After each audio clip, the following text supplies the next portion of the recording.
Had to clean the board because the board was messy. Um, we are talking about warm sit bath. So with a warm sit bath, as we've already established that hemorrhoids is painful, people with hemorrhoids report to the hospital complaining of pain at the anal region.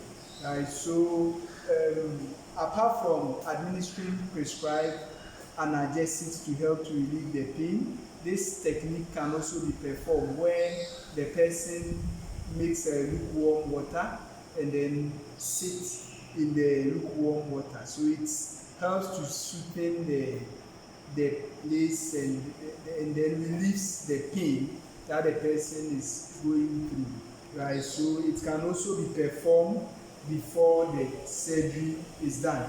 Right? And as nurses, most of the time, most of the time, based on the diagnosis of the doctor without doing their own assessment, right? So as nurses, we have to do our own assessment. We have to assess the hemorrhoids to know which degree the hemorrhoids is, and then whether there is anal sore, whether there is infection at the anal region, whether the patient is bleeding and all that. So we have to do our own assessment and then record in the nurse's notes, right? And then apart from assessing it, we have to also sometimes administer prescribed antibiotics, right? The antibiotics will help to prevent infection, right? So we can administer antibiotics pre-operatively.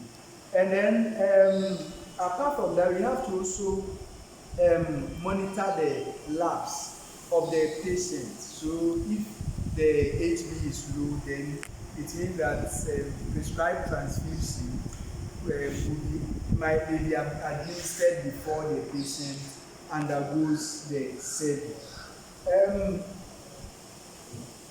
Most of the time, when all this is done, the other general ones is general for all surgeries. So we have to ensure that the person has undergone or have performed the personal hygiene the day of the surgery, and then you have to also ensure that the person has not eaten. This is very important. The person has not eaten within the 6 to 8 hours.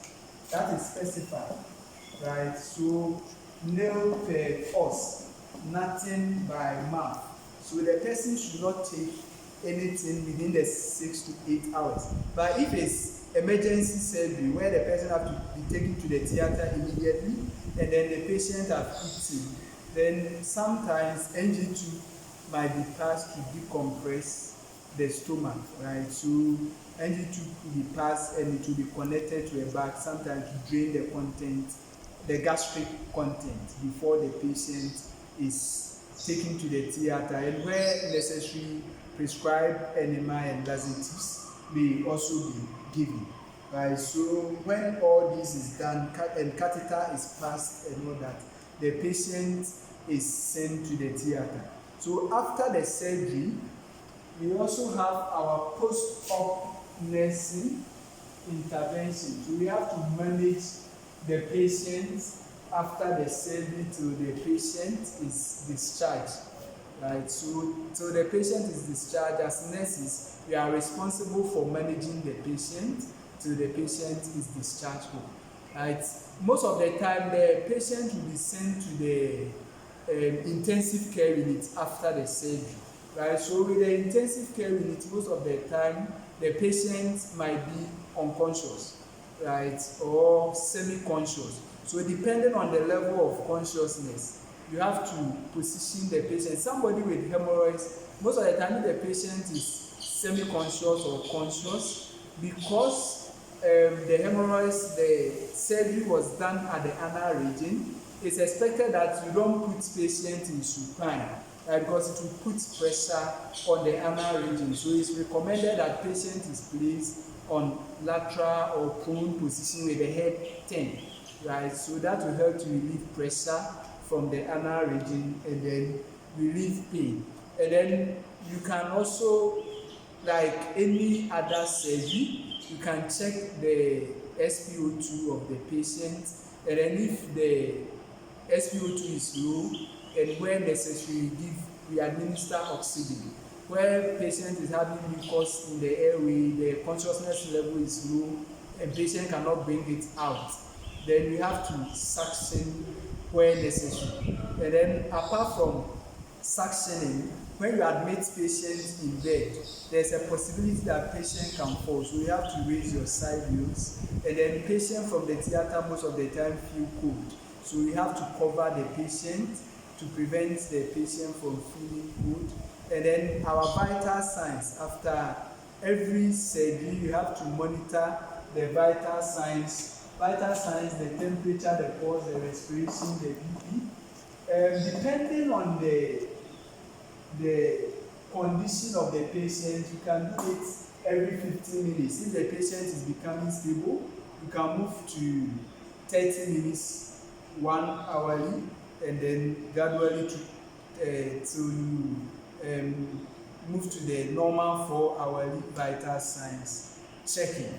And then some patients, most of the time, will come from the theater with fluids on the patient, and sometimes they will come with catheter, and sometimes, depending on the type of surgery, they will come with wound drainage. So these are general nursing management that applies to all surgeries. So if they come with all these tubes, as nurses, we have to manage the patient. So we have to ensure that we check for continuous drainage, the amount, the color, and ensure the patient is not lying on the tube and all that. So it means that you have to manage the patient on intake and output chart, right? So you have to monitor everything that we give to them. So all the fluids that are being administered should be documented at the intake part. Then all the outputs, like urine, is recorded at the output part and is balanced at the end of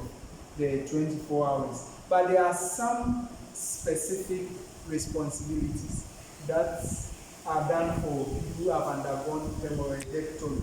So apart from the position that I mentioned, people with hemorrhoidectomy, they come with anal packings, right? So it means that the anal region or the canal will be packed with gauze, right, to prevent bleeding, right? So they will come with anal packing. As nurses, we have to keep checking the anal region frequently for bleeding, right? So most of the time, if patient slight bleeding is expected, right, because a surgery has been performed, slight bleeding is expected. But if the bleeding is profuse, you have to report, so that sometimes patient is taken back to the theater for the suturing to be done well, so that the bleeding will stop. And then apart from that, we have to also assess the bowel sounds, as I said. So the specific is the anal packing. So you have to, as nurses, we assess the anal region. And then most of the time after surgery, you don't wait for patient to complain of pain. Sometimes because of the patient is unconscious or semi-conscious, they can't even complain of the pain. So we have to administer our prescribed analgesics. And as I said, this surgery is the surgery that are performed at the anal region is also very painful, especially when bowel sounds return and the patient starts passing stools, right? It's painful when they pass the stool. So it means that analgesics as prescribed should be administered.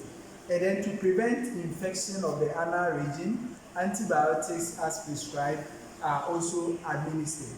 So when bowel sounds return, that is when peristaltic activity of the GIT starts, right? And then you can notice it by assessing the bowel sounds. You have to auscultate for the bowel sounds, or you ask the patient whether the patient has passed flatus, right? So when bowel sounds return, it means that patient will start emptying the bowel, passing stools. It's very painful because of the surgery that was done at the anal region. So most of the time, analgesics or pain medications are given before each bowel movement or after each bowel movement. And then lab investigations are also done after the surgery. So requested lab investigations are done. And then if the HB is low, sometimes blood transfusion may also be given after the surgery. And then most of the time, 2 to 3 days after the surgery, warm seed bath can begin. So I explained it earlier. So with the warm seed bath, we make a lukewarm water, and then patient can sit in, not something that will burn the patient. So something that is a water that is lukewarm, that will not cause burns. And then with the warm seed bath, it can be done 3 times a day, right? And most of the time when the packings are there, the warm seed bath cannot be done. So it's only done most of the time the 3rd, 2nd day, when the surgeon first remove the packings, and then you assess the anal region and there are no signs of complication, then the warm seed bath can begin. Right? So we think that at that time you can. And then you have to also keep assessing the bowel, the anal region for bleeding, because especially after each bowel movement, because it can, if the stools cause tear at the surgical incision area, then it means that patient can bleed from that part. And you have to also maintain perineal hygiene, very important, because already the fecal matter can contaminate the incision site, right? So you have to ensure hygiene of the area. So the underwear, bathing daily, and keeping the anal region neat without any fecal matter that can contaminate the incision area to prevent the wound from healing. Right? So this can also be done to prevent infection. If the surgical wound at the anal region is not treated well, some complications that can occur is infection, so it can become infected. And then apart from that, there can be anal strictures. Anal strictures. With the strictures, what happens is, as it's healing, sometimes it narrows, it causes narrowing of the anal region, right? So that is what we term as a stricture. So as it's healing, instead of it to heal normally, it heals and then the anal canal narrows, right? So there can be stricture of the anal region, and then the person can also bleed from the incision area, which is also a complication. And then another complication of hemorrhoidectomy is urine retention, where a person cannot pass urine, so the urine is retained, and sometimes the bladder becomes full and the person feels a lower abdominal pain. And people with retention, most of the time, if catheter is not passed, they complain of severe pain. And then sometimes there can also be rare occurrence of the condition, so there can be prolapse if it's not managed well. And then sometimes there can be anal fistula. There can also be anal fistula. Most of the time, people with hemorrhoids, when they come to the hospital, it's obvious through physical assessment or just inspection. You can see the prolapse at the anal region. And then sometimes you have to also do digital rectal examination, where you put on gloves and then palpate to assess the prolapse of the veins. And then with the internal hemorrhoid, sometimes sigmoidoscopy, flexible sigmoidoscopy, can also be done. Right? So these are instruments that can also be used to assess or anoscopy, to assess the anal region, to know the degree of the hemorrhoids, whether the hemorrhoids is bleeding or not, and all that. So this is how we manage a patient who have undergone hemorrhoidectomy. So if the patient is going home, then as nurses, you have to educate the patient, right? So we have to educate the patient against heavy lifting. So they don't have to lift heavy objects which can complicate the condition. And then we have to also advise them on the need to prevent constipation. So it means that they have to take more fluids within the day, and then they have to exercise, avoid prolonged sitting standing, since all these can increase the risk of the person getting constipation, which is also one of the risk factors for hemorrhoids. And then the person have to eat more of fruits and vegetables. Fruits and vegetables, one is promoting the healing of the incision, and then two is preventing constipation, which can bring about the hemorrhoids. And then apart from that, the person should also report when there are complications like infection, bleeding, etc. The person is supposed to report, and we have to also teach the person how to perform warm safe bath in the house, so that when the person goes to the house, the person can do it.